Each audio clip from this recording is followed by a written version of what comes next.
হঠাৎ মৃত্যুর হার বেড়ে যাবে। এখন সারা দুনিয়া দেখলে দেখা যায় প্রতিদিন 75% মানুষ, 3 থেকে 4 লক্ষ মানুষের ভিতর থেকে 75% মানুষ হঠাৎ মৃত্যু হয়। হঠাৎ, এটা কিয়ামতের নিদর্শন। কখন আমরা মারা যাব জানি না। তো আমাদেরকে আল্লাহ বেশি বয়স দেন না এই জন্য যে আল্লাহ চান না আমরা বেশি পরিশ্রম করি, এই জন্য বয়স কমায় দিছেন। আমার মনে হয় আরো কম দিতে চাইছেন, কিন্তু ভাবছেন আবার এত কম দিলে কেউ আঙ্গুল উঠায় কিনা, এই জন্য 60-70 বৎসর দিছেন, বেশি দেন নাই। কোন উম্মত কতদিন থাকবে দুনিয়াতে এটা কোন নবী রসুল বলা যায় না, কিন্তু আমাদের নবীজি আইসেই বলছে তোমাদের পরিশ্রম বেশি দিন করতে হবে না। আবার এটার উপরে একটা হাদিসও প্রমাণ আছে। আল্লাহর রসুল উদাহরণ দিয়ে বুঝাইতে চাইছেন যে কেউ শ্রমিক রাখছেন সকাল থেকে জোহর পর্যন্ত, এতটুক সময়ের বিনিময় পেয়েছে। কেউ জোহর থেকে আসর পর্যন্ত, সে এতটুক সময়ের বিনিময় পেয়েছে। আর আমাদেরকে আল্লাহ সময় দিছেন আসর থেকে মাগরিব পর্যন্ত। এই জন্য হানাফি মুযাব বলে আসরের নামাজ একটু দেরি করে পড়ো, যাতে মাগরিব আর আসরের মধ্যখানে ঘন্টা খানিক সময় থাকে। এই জন্য আমরা আসর কিন্তু দেরি করে পড়ি, যেন মাগরিব আর আসরের ভিতরে সময় কম থাকে। তো আল্লাহ রসুল বলছে তোমাদেরকে সকাল থেকে নিয়ে সন্ধ্যা পর্যন্ত বিনিময় দেওয়া হবে। বুঝা গেল খাটাইলেনও কম, আবার বিনিময়ের গাট্টিও দিলেন বড়। গাট্টি বোঝেন? সওয়াবও দিলেন অনেক বেশি, সওয়াবও দিলেন বেশি। আল্লাহর আমাদের সাথে একটা মহব্বত আছে, মহব্বত, ভালোবাসা। অনেকগুলো প্রমাণ দেওয়া যায়, বড় বড় প্রমাণ দেওয়া যায়। চলেন 2-1টা প্রমাণ দেই, যদি বুঝে আসে। বুঝে যদি আসে তাহলে 2-1টা প্রমাণ দেই। আল্লাহ নামাজ আমাদের উপরে ফরজ করছেন, ঠিক না? হ্যাঁ, কিন্তু পড়ে কয়জন? শতকরা কয়জন পড়ে?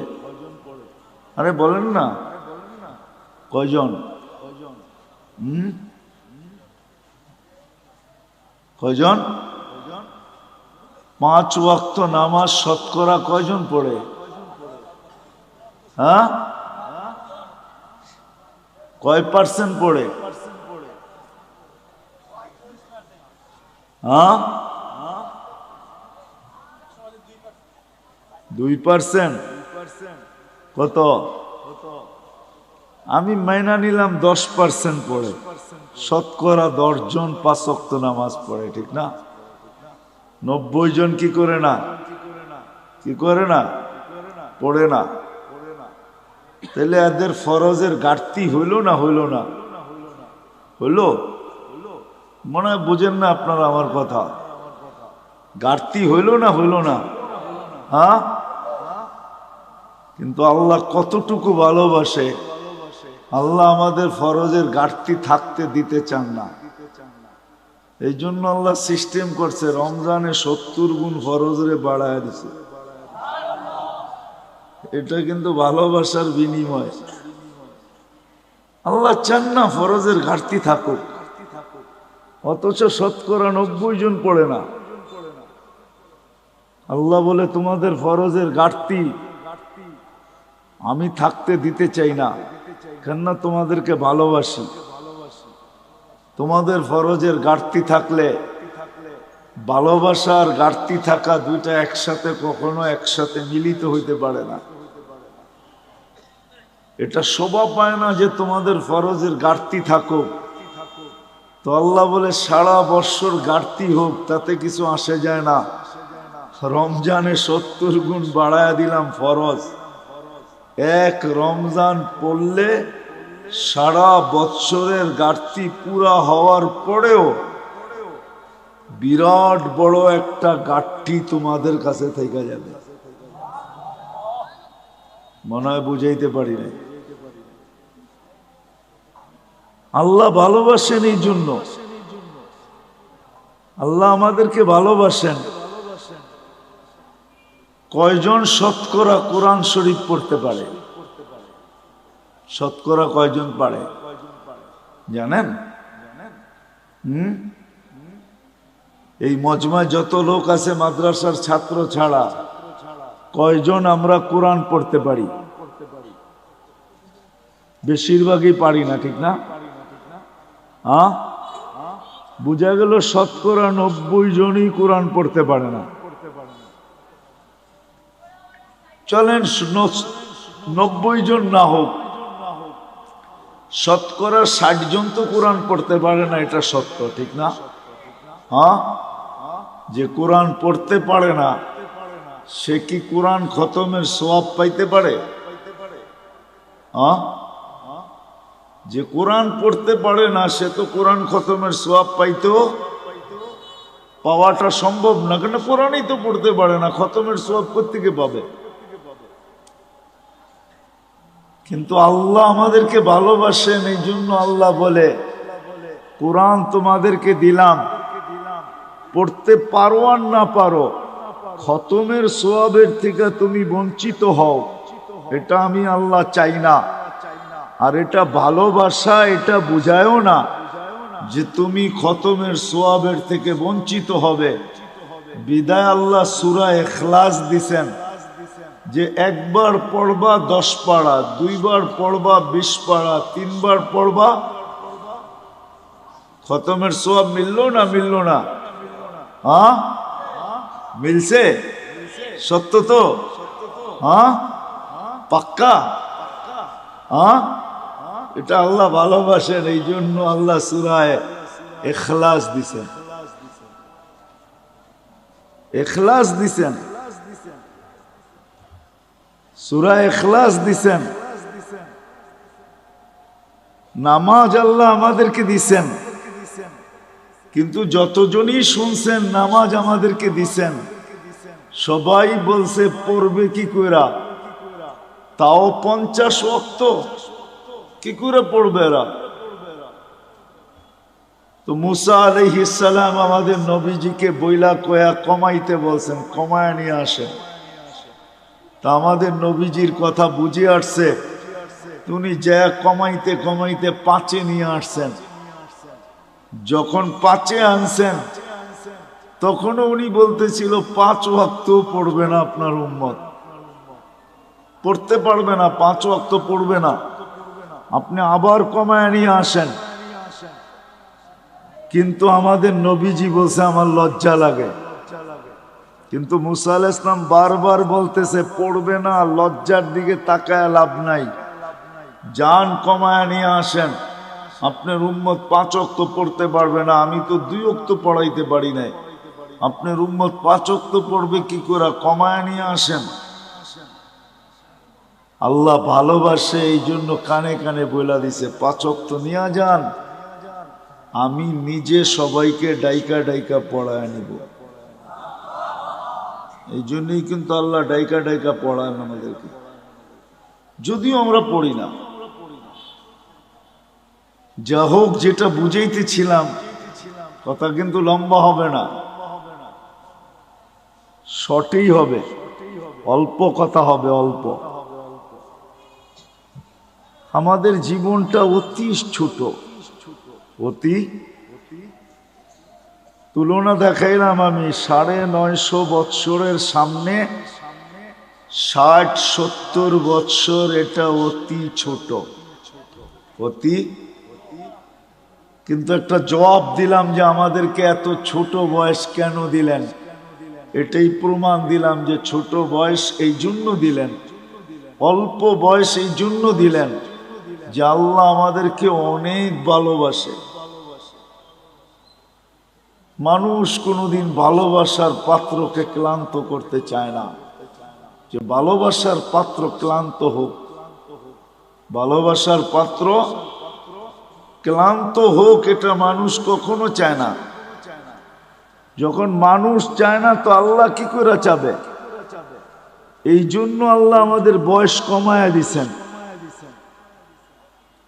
আমাদের বয়স, ভালোবাসার লিস্টিটা যদি দেখি না যে আল্লাহ আমাদেরকে কতটুকু ভালোবাসে, কিতাবে পাই নাই, কিন্তু আমার মন বলে, মানুষের একটা মনও তো আছে না, আমার মন বলে আল্লাহ আমাদেরকে আরো কম দিতে চেয়েছিলেন মনে হয়, যে আমরা খালি দুনিয়াতে পা রাখবো আর উঠা চলে যায় সিধা জান্নাতে ঢুকবো।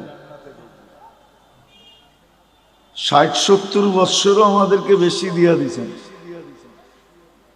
এই জন্যই কিন্তু আমাদের নবীজি আমাদেরকে বুঝাইতে চেষ্টা করছেন, বারবার বলছেন তোমাদের বয়স কম কম কম কম কম।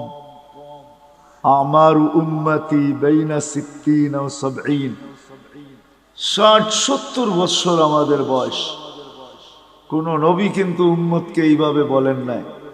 আমাদের নবীজি যেরকম আমাদেরকে বলছেন, কেননা আমাদের আল্লাহ যেরকম আমাদেরকে ভালোবাসেন, আমাদের নবীজিও আমাদেরকে এরকমই ভালোবাসেন। আমাদের আল্লাহ আমাদেরকে ভালোবাসেন, এরকম ভালোবাসেন যে কোনো উম্মতকে ভালোবাসেন না। হায়, আমার মনে হয় লেবেল কেন লাগাইছেন জানেন? হ্যাঁ, জানেন না? জিনিসে যদি চিহ্ন না থাকে না তো সবগুলা মিলা যায়, বোঝা যায় না কোনটা কিরকম, ঠিক না? তা আল্লাহ আমাদেরকে চিহ্ন লাগাইছেন, লেবেল লাগাইছেন। কুনতুম খায়রা উম্মাহ, উম্মত 100 লক্ষ হইতে পারে, কিন্তু তোমাদেরকে মিলাইলেও মিলবে না, কেননা তোমাদেরটাই লেবেল লাগানো আর একটাও লেবেল লাগানো না। তোমরা কারোর সাথে মিলবে না। এই জন্যই তো সাহাবায়ে কেরাম জিজ্ঞাসা করছে, ইয়া রাসূলুল্লাহ, কিয়ামতের দিন আমাদেরকে কেমনে চিনবেন এত মানুষের ভিতর থেকে? তা আল্লাহর রাসূল বলছে, চিনব না কেন, তোমাদের গায়ে তো লেবেল লাগানো থাকবে। ওইখানে আবার লেবেল আরেকটা হবে, ওইখানে লেবেল আরেকটা হবে, ওইখানে আবার লেবেল আরেকটা লাগায় উঠাবে। গোর মুআজ্জাল মিন আসারি সুজুদ। তো আল্লাহ রাসূল উপমা দিয়া বুঝাইছে যে এক ধরনের ঘোড়ার ভিতর থেকে যদি একটা ঘোড়া সাদা হয়, বা এতটুক জায়গা যদি তার সাদা হয়, তো তোমরা চিনবে? বলছি, ইয়া রাসূলুল্লাহ, এটা তো সহজ, সবটি একরকম, আর এটাই শুধু আলাদা, তো এটা চিনবো না কেন? তো বলছে, তোমরাও কিয়ামতের দিন লেবেল লাগায়া উঠানো হবে। তো আমাদের নবীজিও আমাদেরকে খুব ভালোবাসেন, যেমন আল্লাহ ভালোবাসেন এমন নবীজিও আমাদেরকে ভালোবাসেন। আমার মনে হয় না কোনো উম্মত, কোনো নবী রসুল তার উম্মতকে এতটুকু ভালোবাসেন। আমাদের নবীজি আমাদেরকে, আমরা যদিও ভালোবাসি না, আমরা শুধু বলি বাসি, আমরা বলি মুখ দিয়া যে নবীকে ভালোবাসি, কিন্তু ফতুয়া দিলে আবার উল্টা হয়ে যাবে। জানি না এলাকার মানুষ সইতে পারবেন কিনা, বলে ফেলবো? হ্যাঁ, জিও বুঝেন। কিন্তু আব্দুল কাদের জিলানী রহমতুল্লাহ আলাইহি লেখছেন ফাতহুর রব্বানির ভিতরে, ওনার একটা কিতাব আছে ফাতহুর রব্বানি, ওটার ভিতরে উনি লেখছেন, লিসানুকা মুমিন কলবুকা মুনাফিকুন। তোর জবানটা তো মুসলমান, তোর দিলটা তো মুনাফিক। আমরা মুখে তো বলি মোহাব্বত করি নবীকে, কিন্তু আসলে দিলে মোহাব্বত করি না। এই জন্য আমাদের মুখটা মুসলমান হইতে পারে, কিন্তু দিলটা আমাদের মুনাফিক। আমরা মুখ দিয়ে বলি মোহাব্বত করি, কিন্তু দিল দিয়া না। কি দিয়া না? দিল দিয়া। প্রমাণ দিমু? এইখানে একজনও নাই মাদ্রাসার তালেবে ইলম ছাড়া যে আমি এই বয়সে যতবার চুল কাটছি একবার যায়া আমি সেলুনে বলছি আজকে আমার চুলটা আমার রসূল সাল্লাল্লাহু আলাইহি ওয়াসাল্লাম যেমন পছন্দ করতেন ওরকম ভাবে কাইটা দাও। এই শব্দগুলা বইলা চুল কাটছি জীবনে একবার। যার বয়স যতটুকু কি কাটছেন?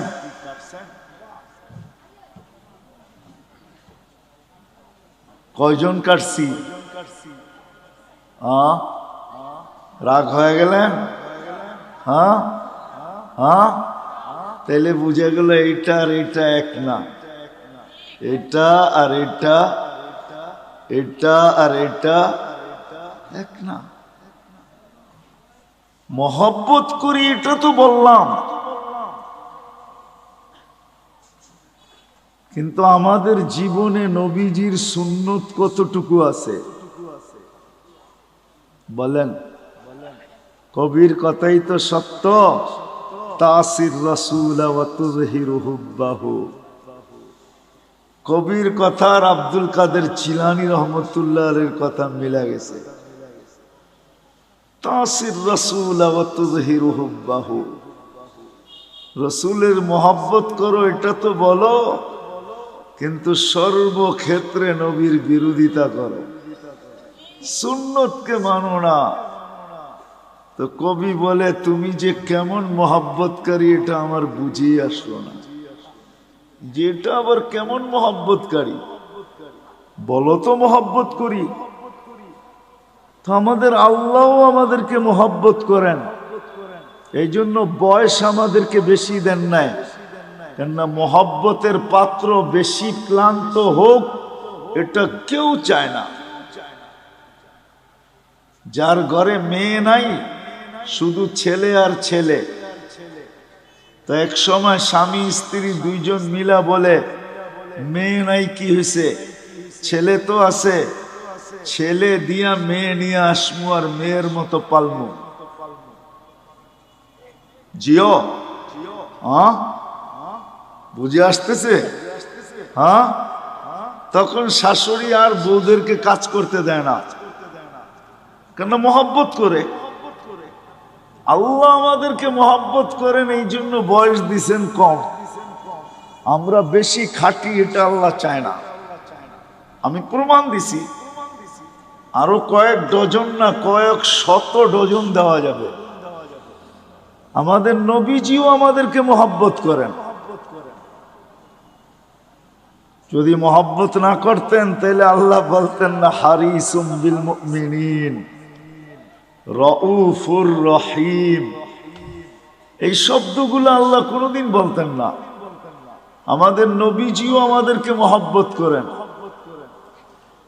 যদিও আমরা নবীকে মহব্বত করি না। আমি তো একটা প্রমাণ দেখাইলাম, একজন ছাড়া আর কেউ হা বলতে পারলো না। আমরা নবীকে মহব্বত করি না, নবীজি আমাদেরকে মহব্বত করেন। নবীজি আমাদেরকে মহব্বত করেন। মনে হয় নিজের আপন জনকেও এতটুক মহব্বত করেন নাই যতটুক উম্মতকে মহব্বত করতেন, করতেছেন, করবেন। নবীজি আমাদেরকে মহব্বত করতেন, এখনো করতেছে আর করবে। অবর্ণনীয় মহব্বত উম্মতকে। চলেন একটা মোটা উদাহরণ দেই যদি বুঝে আসে, তাও হাদিস থেকে বানায় না।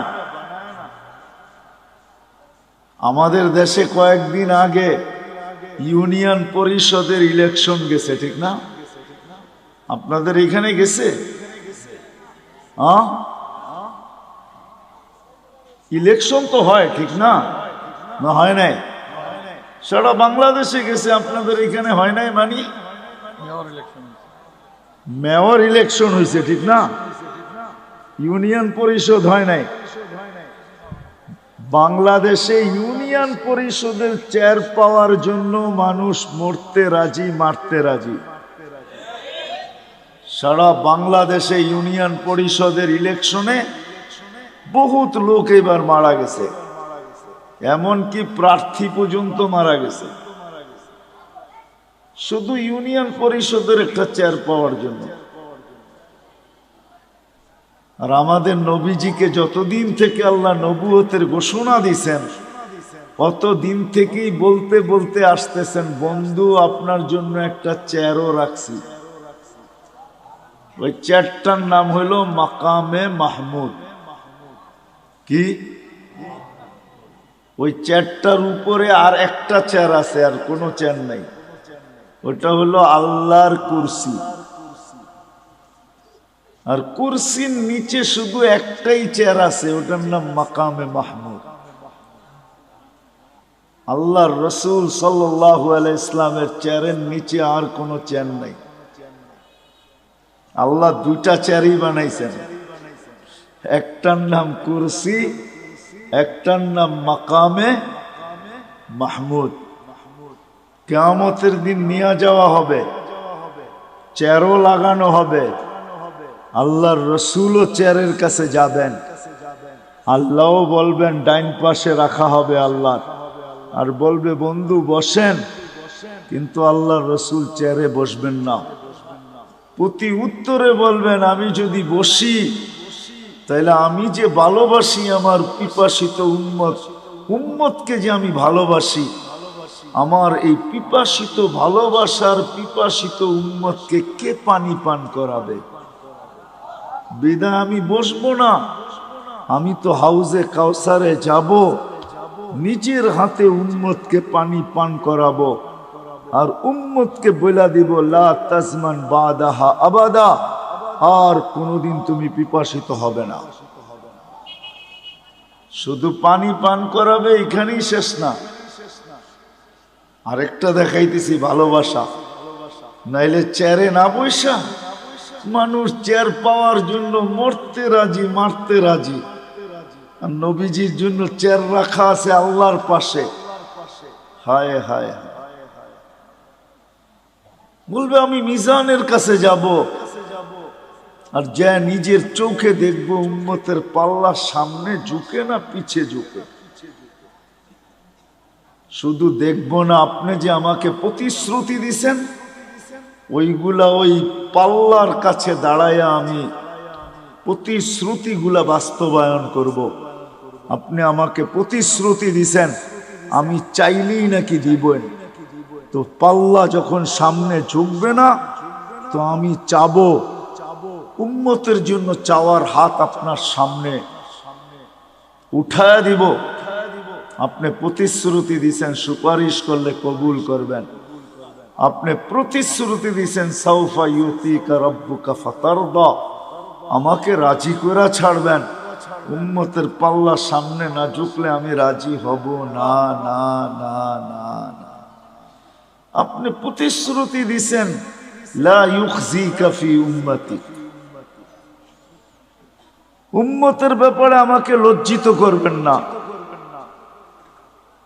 কিন্তু যদি পাল্লা সামনে না ঝোঁকে, তো ফেরেশতা তো ঘোষণা দিয়া দিবে অমুকের উম্মত নাম এটা, বাবার নাম এটা, চিরদিনের জন্য অসফলতার চেহারা দেখা ফেলছে। তো আমার মুখটা থাকবে তো থাকবে কোথায়? ওই সময় আপনার কাছে আমি বলবো পাল্লা যদি না ঢোকে তাইলে তো আমার চেহারা মলিন হয়ে যাবে। আপনি তো ওয়াদা করছেন আমার চেহারাকে মলিন হতে দিবেন না। তো আমি পুলসিরাতের মিজানের ওইখানে ছুটবো, আমি চেয়ারে বসবো না। ওইখানেই শেষ না, বলবে আবার পুলসিরাতে দৌড়াইতে থাকবো। ওইখানে যে দেখবো পার হইতে পারলো কি পারলো না। তো আমি যদি পার হতে না পারে, তো আমি দুরুদের গাঠি মাথায় দিয়া পার করায় দিব। চেয়ার আমার মাইনা নিলাম, কিন্তু আমি বসবো না, না না না। এটা হলো ভালোবাসার ফল। ওই দিন, যেই দিন সমস্ত নবী রসুল নফসি নফসি বলতে থাকবে, কোন নবী নিজের মাকেও চাবে না। কিতাবে পাওয়া যায় মুসা আলাইহিস সালাম তো বলেই ফেলবে লা আসআলুকা উম্মি ওয়ালা আসআলুকা উখতি, আজকে মাকেও চাই না, বোনকেও চাই না। আসআলুকা নাফসি, আপনি আমাকে বাঁচায়া দেন। কেমন ভালোবাসাটা আমাদেরকে বাঁচতেন। বিদায় আবার শুরুতে চলে যেতেছি। আমাদের জীবনটা অতি কি মনে আছে? অতি ছোট। আর ছোট এই জন্য যে আমরা আল্লাহর ভালোবাসার পাত্র। বিদায় আল্লাহ বেশি পরিশ্রম আমাদের দ্বারা চান না। শুধু আল্লাহর ভালোবাসার পাত্র না, আমরা নবীজিরও ভালোবাসার পাত্র। আমাদের নবীজি উম্মতকে বড় ভালোবাসতেন, সত্য এটাই। কিন্তু এটাও বলছি আমি, আফসোসের বিষয়, উম্মত শুধু মুখে ভালোবাসে, মনে ভালোবাসে। শুধু মুখে কি করে? নবীকে মুখে ভালোবাসে, মনে ভালোবাসি না। মনে আমরা ভালোবাসি না। মনে যদি ভালোবাসতাম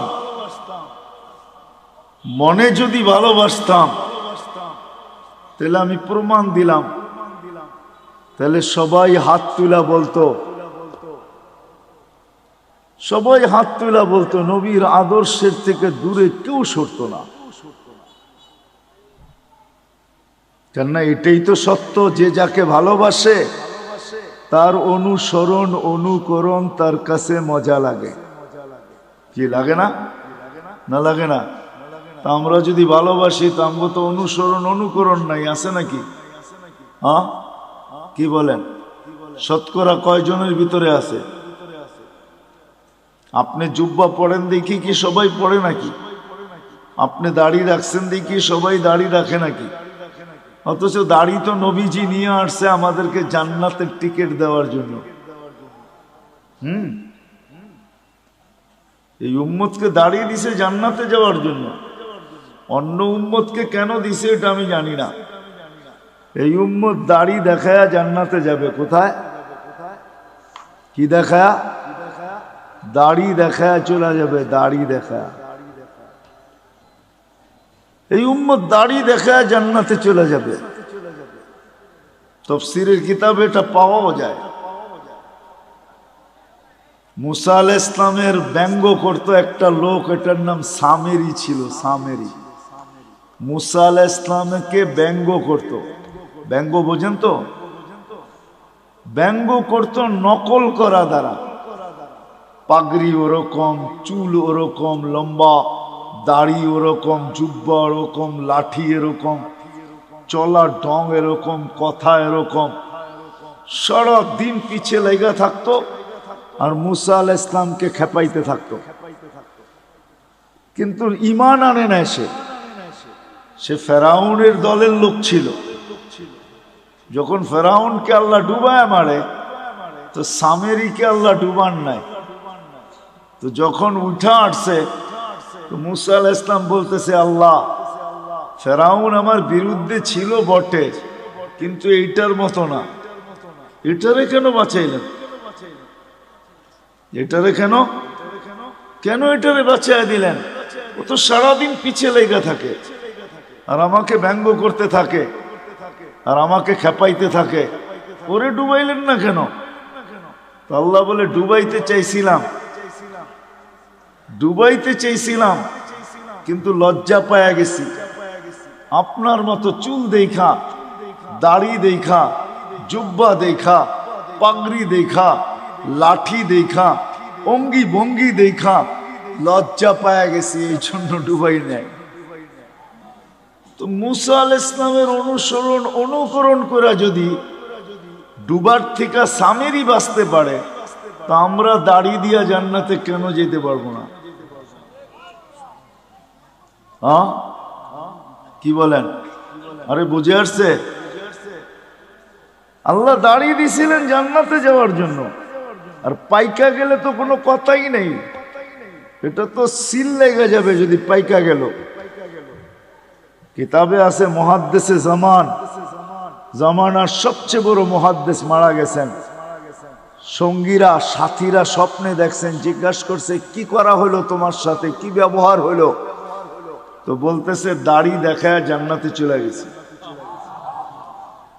দাড়ি দেখায় মানি? আল্লাহ জিজ্ঞাসা করছিল ওই বুইরা কি নিয়ে আসছস? আমার হাদিস মনে উঠছে, আমিও বইলা ফেলছি দাড়ি নিয়ে আসছি, আর কিচ্ছু নিয়ে আসি নাই। আল্লাহ জিজ্ঞাসা করছে রাগ হইয়া শুধু দাড়ি? তো আমিও ডাইটা বলছি, কেন আপনি বলেন নাই জিবরিল আলাইহিস সালামকে, জিবরিল আলাইহিস সালাম বলেন নাই আমাদের নবীজিকে, আমাদের নবীজি কি বলে নাই সাহাবাকে, সাহাবা কি বলে নাই তার ছাত্রকে, সে কি বলে নাই তার ছাত্রকে? সেই তো আমার ওস্তাদ, সে তো আমাকে বলছে আপনি নাকি সাদা দাড়ি দেখলে লজ্জা পান। এইখানে তো আইসা দেখি উল্টাটা, সাদা দাড়ি বলতে দেরি, আপনি চোখ বড় বড় করতে দেরি করেন নাই। তা আল্লাহ হাইসা দিয়া বলে সবাই সত্য বলছে, আমিও সত্য বলছি, মাফ করে দিলাম যা। এই উম্মতকে তো আল্লাহ দাড়ি দিছেন জান্নাতে যাওয়ার জন্য, কিন্তু এই উম্মত সারা দিন দাড়ি কাটে, ঠিক না? কি রাখে কয়জন আর কাটে কয়জন? ঠিক না? সত্য তো? আমি কিন্তু আবার পিছনে চলে যেতেছি। আমাদের জীবনটা অতি ছোট, কারণ এটাই যে আল্লাহ আমাদেরকে অনেক ভালোবাসে। যেমন আল্লাহ আমাদেরকে ভালোবাসেন, আমাদের নবীজিও আমাদেরকে এরকম ভালোবাসেন, যার কারণে আমাদের জীবনটা ছোট। কেননা ভালোবাসার পাত্র বেশি পরিশ্রম করুক এটা কোনোদিন চায় না। যে ভালোবাসে সে চায় না ভালোবাসার পাত্র বেশি পরিশ্রম করুক, এটা চায় না। বিদায় আমাদের নবীজিও চায় না, আল্লাহও চায় না আমরা লম্বা জীবন পাই। আর একটা কারণও আছে, কিন্তু হাদিস মনে উঠলো এই জন্য বলতেছি। আমরা যে বেশি পরিশ্রম না করি এটার একটা প্রমাণ দিতেছি বয়সের হাদিস দিয়া। এই উম্মতের বয়সের অনেক দাম। 40-এ যখন পা দেয় তো এই উম্মতের 2-3টা রোগ আর হয় না। 15 থেকে নিয়ে 40 পর্যন্ত যদি এই উম্মত আল্লাহ আল্লাহর রসুলকে মানা অবস্থায় পা দিল 40-এ, তো 3টা কঠিন রোগ আর হবে না। শ্বেতরোগ হবে না, পাগল হবে না, কুষ্ঠ রোগ হবে না। 50-এ যখন পা দিবে তখন আর কঠিন হিসাব হবে না। 60-এ যখন পা দিবে তো ফেরেশতা তাকে ভালোবাসতে শুরু করবে। 70-এ যখন পা দিবে তো আল্লাহ এই ব্যক্তির আল্লাহর কাছে চলে যাক, এটা আল্লাহ আকাঙ্ক্ষা করবে যে এখন তুমি আমার কাছে চলে আসো। 80-তে যখন পা দিবে, ভালোবাসা দেখাইতেছি কিন্তু ভালোবাসা, 80-তে যখন পা দিবে তা আল্লাহ বলবে গুনাহ লেখো না, কেননা 70-এর উপরে পার হয়ে গেছে, তো ভালোবাসা আটটু বেড়ে গেছে, ঠিক না? আরে হইল নাকি? গুনাহ লেখো না, গুনাহ লেখা হয় না। 90-তে যখন পা দেয়, 90-তে 90 বছর বয়সে পা দিয়া ফেলছে, তা আল্লাহ বলে আগে পিছের গুনাহ আর রাখো না। এটা কি ভালোবাসার ভালোবাসার প্রমাণ যে আল্লাহ কত ভালোবাসে। আগে পিছের গুনাহ মাফ। আল্লাহ বলে পিঠে লেখা দাও, এটা আল্লাহর কয়েদি, আল্লাহর জমিনে এখনো রাখা আছে। আল্লাহ আমাদেরকে ভালোবাসেন, এই জন্য আমাদের বয়স কম। রাসূলুল্লাহ সাল্লাল্লাহু আলাইহি ওয়াসাল্লাম আমাদেরকে কি বাসেন?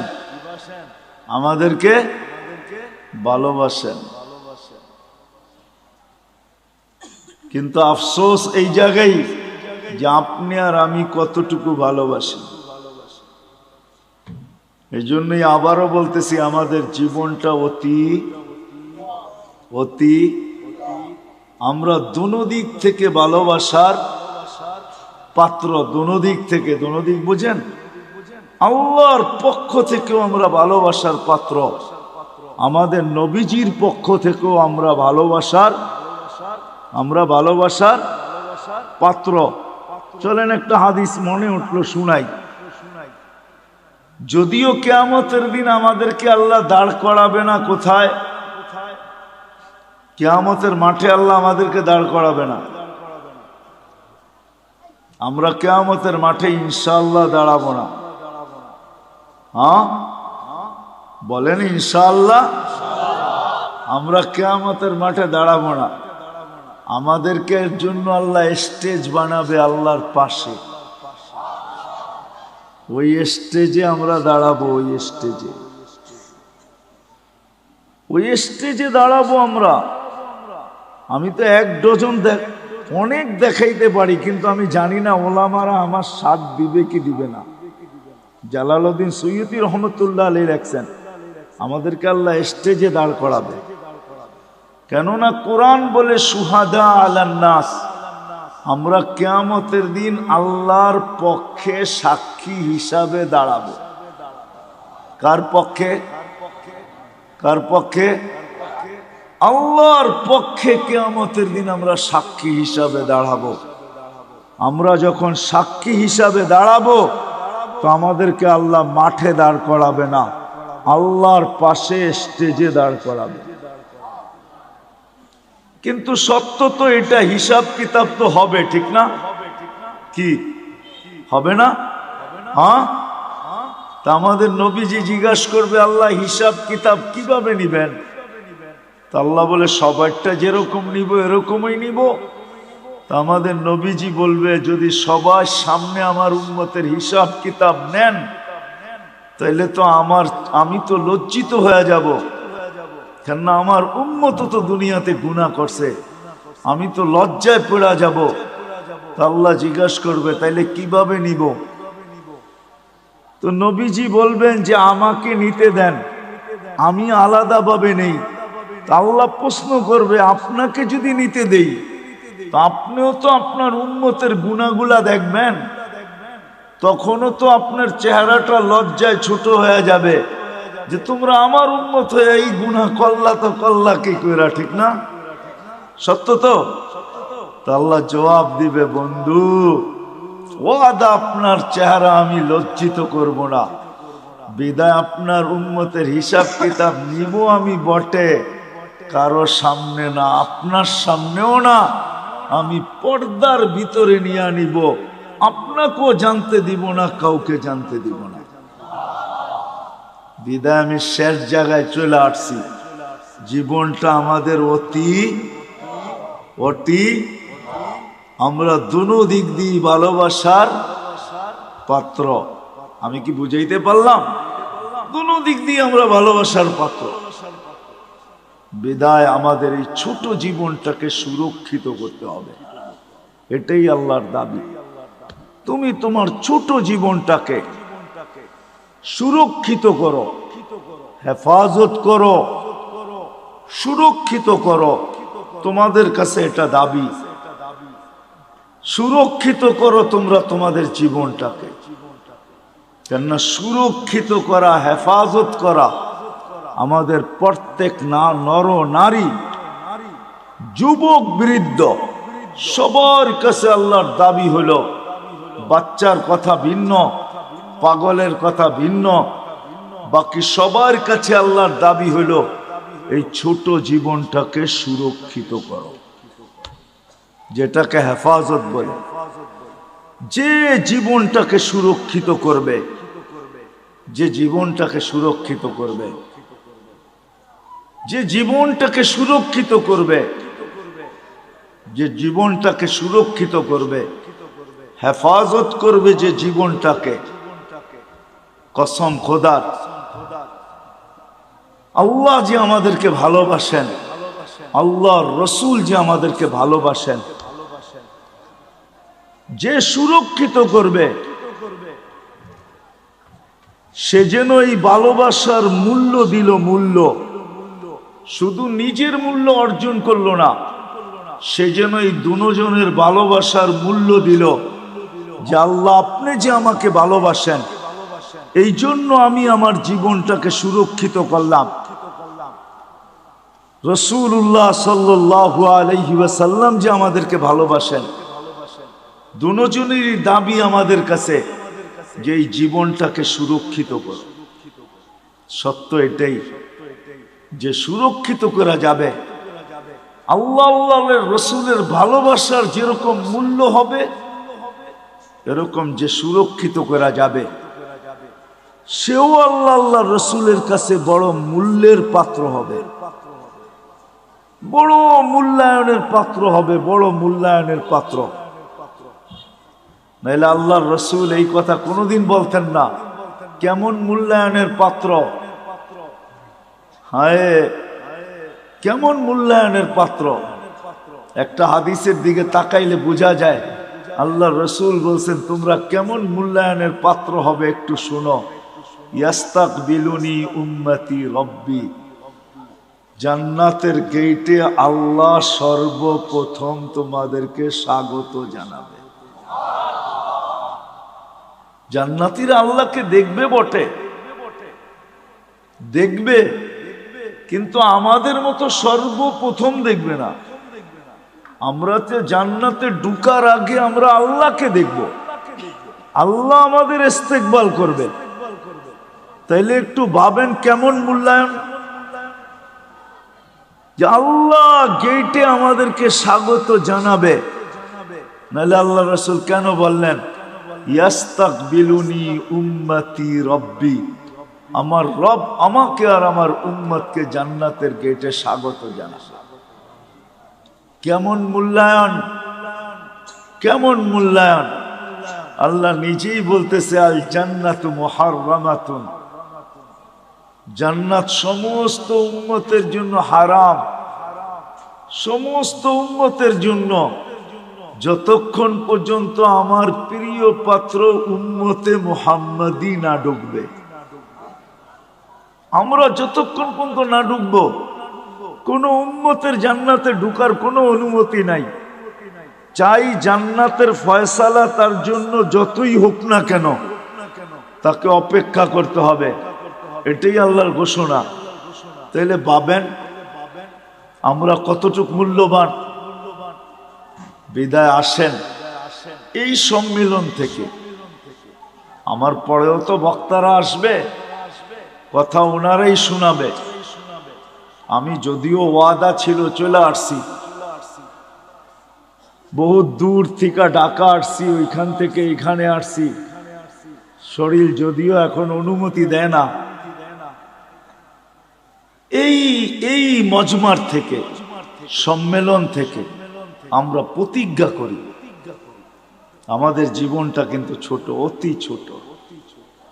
আর ছোট কেন এটা আমি দেখাইলাম যে আমরা আল্লাহর বড় প্রিয় পাত্র, আল্লাহর রসুলের বড় প্রিয় পাত্র।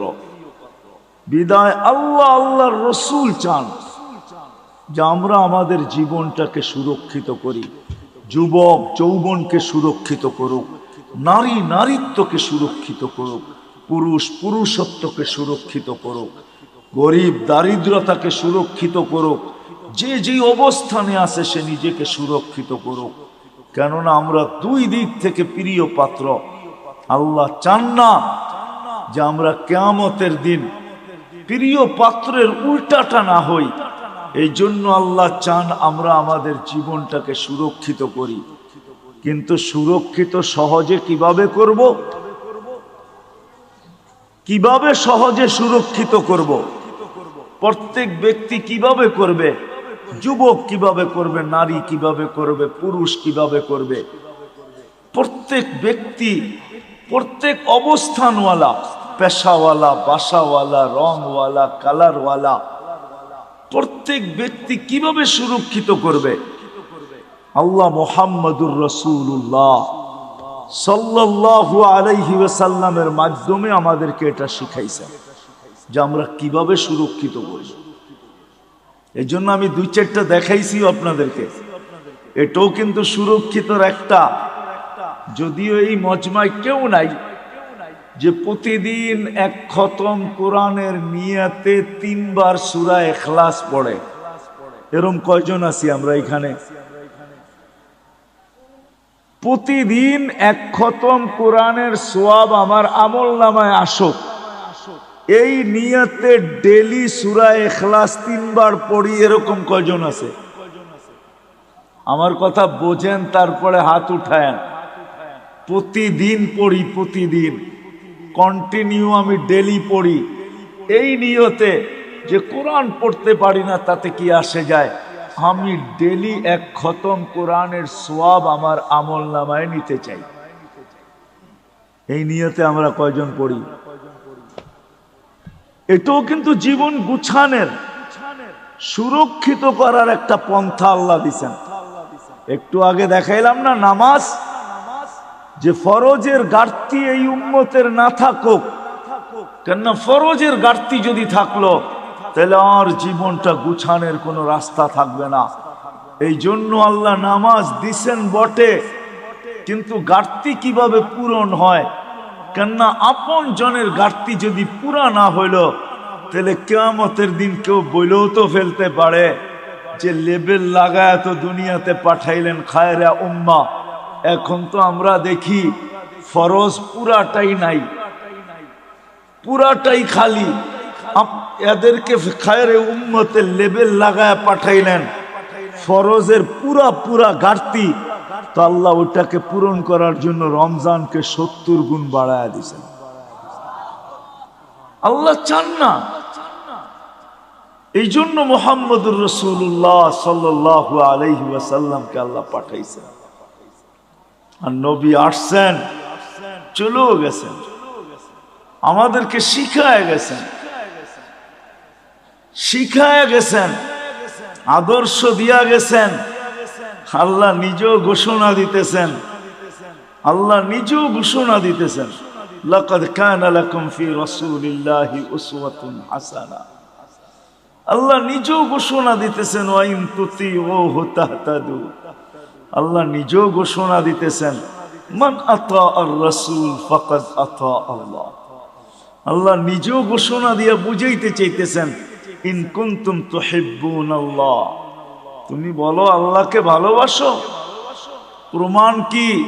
তো আল্লাহ প্রমাণও বুঝাইয়া দিতেছেন আমাদেরকে, ইন কুনতুম তুহিব্বুনাল্লাহ ফাত্তাবিউনি, আমার বন্ধুর অনুসরণ অনুকরণ করো। আসেন এই মজলিস থেকে আজকে আমরা সবাই ওয়াদা করি যে আমার এই ছোট জীবনটা, যেটা অতি ছোট, 2 দিক দিয়েই আমরা মহব্বতের ভালোবাসার পাত্র, আমি এটাকে সুরক্ষিত করতে চাই। আল্লাহ আল্লাহর রসুলের, রাসূলুল্লাহ সাল্লাল্লাহু আলাইহি ওয়াসাল্লামের অনুগত্যের মাধ্যমে, আদর্শের মাধ্যমে, রাসূলুল্লাহ সাল্লাল্লাহু আলাইহি ওয়াসাল্লামের সুন্নতকে মানার মাধ্যমে। নাইলে বড় ব্যথা পাবেন, কিন্তু বড় ব্যথা। কোরআনের এক আয়াত আমাকে বুঝায় যে আল্লাহর রাসূল কত বড় ব্যথা পাবেন, যেই ব্যথার পরে আল্লাহর রাসূল চিৎকার দিয়া বলবেন, রব্বি ইন্না কওমি ইত্তাখাযু হাযাল কুরআনা মাহজুরা। বড় ব্যথা পায় আমাদের বিরুদ্ধে মোকদ্দমা দায়ের করে দিবেন। বড় ব্যথা পায়, কিন্তু বড় ব্যথা, বড় ব্যথা পাবেন। হাদিসও আছে, হাউজের কাউসারের কাছে যাবেন, পানি পান করার জন্য যাবে, কিন্তু দিলে এতটুকু ব্যথা পাবে, দেখা চেহারা দেখা এতটুকু ব্যথা পাবে যে চিৎকার দিয়া বলবে, সুলকান সুলকান লিমান গাইয়ারা বাদি। অথচ যে রসুল উম্মতকে এত ভালোবাসতেন, আরবির সাথে সম্পর্ক নাই তো, এই জন্য জানি না যে আল্লাহ রসুল আমাদেরকে কতটুকু ভালোবাসতেন, কতটুকু ভালোবাসতেন। নাইলে আল্লাহ হারিসুম বিল মুমিনিনা রাউফুর রহিম বলতেন না। রউফ এটা আল্লাহর সিফাত, রহিম এটা আল্লাহর সিফাত। আল্লাহ দুটোটা বন্ধুকে দিয়া দিছেন, কতটুকু উম্মতকে ভালোবাসতেন। এই জন্য আসেন আজকে ওয়াদা করি যে আমরা আমাদের এই ছোট জীবনটাকে আল্লাহর রসুলের মানার মাধ্যমে, এর আদর্শকে মানার মাধ্যমে সুরক্ষিত করব। কি রাজি? ওয়াদা পাক্কা? কিন্তু কিন্তু এটা শিখতে হবে। তাইলে আল্লাহর রসুলের আদর্শ শিখতে হবে। কিন্তু আপনি যদি বলেন, এইখানেও একটা প্রশ্ন আছে, আপনি যদি বলেন যে আমি সবগুলা পুরা করতে পারবো, তো পারবো কি করে? এই জন্য ভালোবাসার বিকাশ কিন্তু এটা তো আল্লাহর রসুল কমায়া দিছেন, আল্লাহ কমায়া দিছেন বন্ধুর মাধ্যমে। তো আল্লাহর রসুল বলছে তোমরা যদি 100 ভাগের 10 ভাগও করে দেখাইতে পারো, তো আল্লাহ তোমাদেরকে 1-এ 10, 10-এ 100, 100 নাম্বার দিয়ে তোমাদেরকে পাশ করায় দিবে। আরো নিচে নেমে আসছেন, বলছে শোনো শোনো শোনো শোনো, যদি ঈমান তোমাদের ভিতরে থাকলো, ঈমান যদি নিখুঁত হইল, 100 ভাগের 10 ভাগও যদি না পারলে, একটা সুন্নত ধরেও যদি ঝুলতে ঝুলতে কবরে চলে আসলে, মান তামাসসাকা সুন্নতি ইনদা ফাসাদি উম্মতি, যেই সময় চতুর্দিকে ফিতনার ফাসাদ চলতে থাকবে, যেই দিকে সর্বশ্রেষ্ঠ মানুষ, কেমন ফিতনা আপনি ভাবেন, কেমন ফিতনা? একটা উদাহরণ, কারো বিরোধিতার জন্য না, উদাহরণ।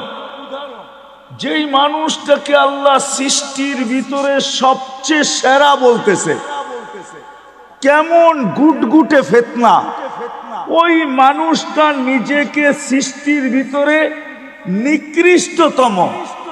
আমাদের প্রবাদ বাক্যে সবচেয়ে দুষ্ট মানুষরে কি বলে? বানর বলে, বানর, বান্দর, ঠিক না? সবচেয়ে দুষ্টটারে কি বলে? হ্যাঁ, তাহলে কেমন বড় ফিতনা, কেমন গুটগুটে ফিতনা।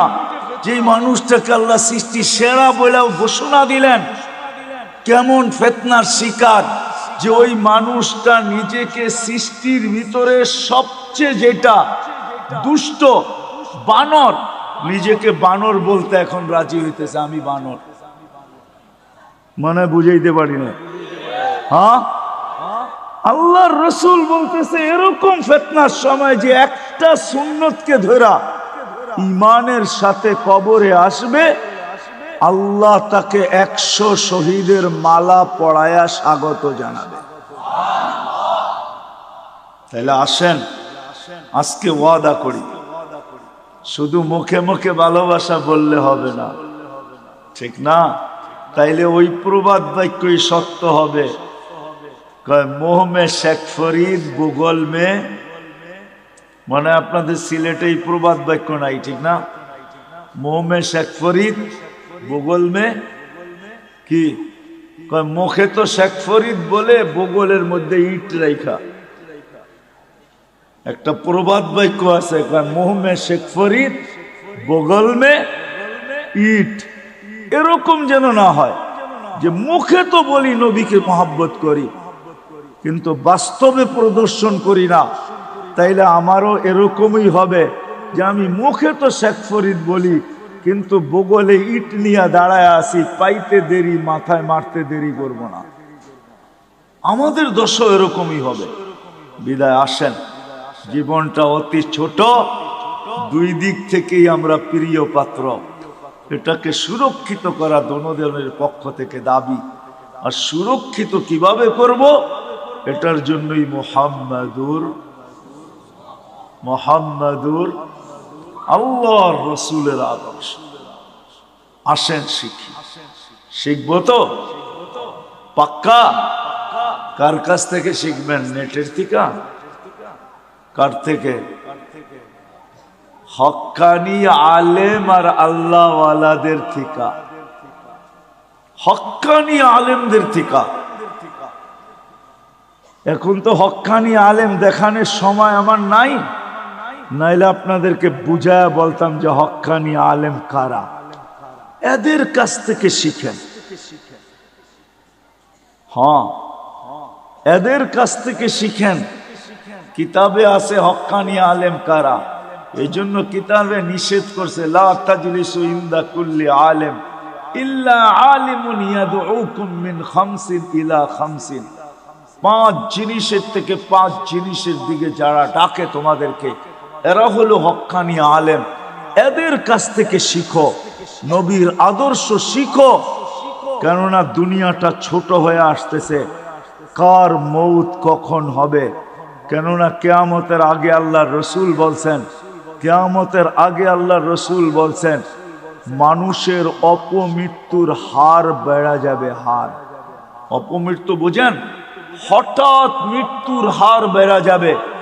এখন সারা দুনিয়া দেখলে দেখা যায় প্রতিদিন 75% মানুষ, 3 থেকে 4 লক্ষ মানুষের ভিতর থেকে 75% মানুষ হঠাৎ মৃত্যু হয়। হঠাৎ, এটা কিয়ামতের নিদর্শন। কখন আমরা মারা যাব জানি না। এই জন্য হক্কানি আলেমদের কাছ থেকে শিখেন। এটাও একটা বাগান, হক্কানিয়াতের একটা বাগান হলো এটা। জামিয়া ইসলামিয়া লুৎফাবাদ, এটাও একটা বাগান। এরকম সিলেটে হাজারো বাগান আছে, হাজারো, একটা দুইটা না। সিলেট বোর্ডালারা বলতে পারবে কত বাগান আছে সিলেটে। সিলেট বোর্ড যেটা, এরা বলতে পারবে ছোট বড় কত বাগান আছে সিলেটের ভিতরে। এদের কাছ থেকে শিখি। একটা সুন্নত হইল নিজের সম্বল বানাই। আমি তো যুবকদেরকে বলি যে তুমি জীবনে একবার হলো চুল কাইটা নিজের কাছে রাখো। কিয়ামতের দিন যখন দেখা হবে তো বলার সুযোগ হবে যে আমি একদিন আপনার স্টাইলে চুল কাটছি, আমাকে কি দিবেন দেন। হাত পাতার সুযোগ হবে। আর যদি একদিনও না কাটলো তো হাত পাতবে, তো পাতবে কি কইরা, ঠিক না? কি হ্যাঁ, কি বলেন? কি করে হাত পাতবে? এই জন্য তো আমি বলি আসেন হক্কানি আলেমদের থেকে শিখি। আর সবচেয়ে বড় কথা যেটা, 1-এর ভিতরে 100, আজকের থেকে নামাজ কেউ ছাড়বো না।